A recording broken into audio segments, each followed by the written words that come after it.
Welcome to San Diego Market Movers. I'm your host, Valley, and we're back with John Lieber. Welcome back. Good to see you again. Thank you, Valley. Thanks. I know you have a lot of listings. You kind of are the king of listings, and especially La Mesa. But how does a seller strategically list their property to attract the most buyers?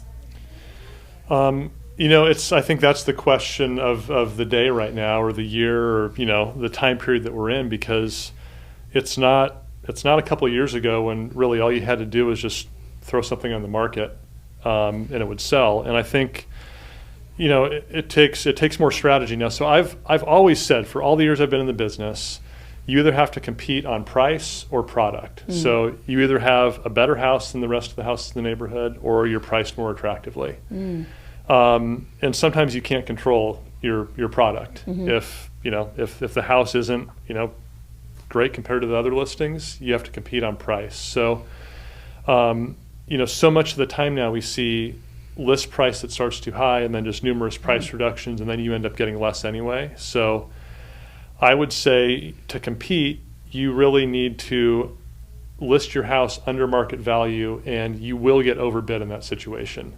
So you have to hopefully have enough trust in your agent, hopefully me.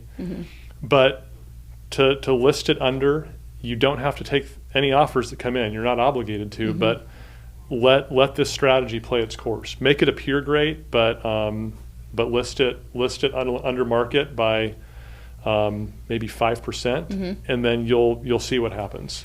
Okay, that is such a clear and concise way to help sellers understand that you either need to compete in product or price. Yeah, that's so clear. If you've got the product, then in whatever market it is, the nice house is always going to sell.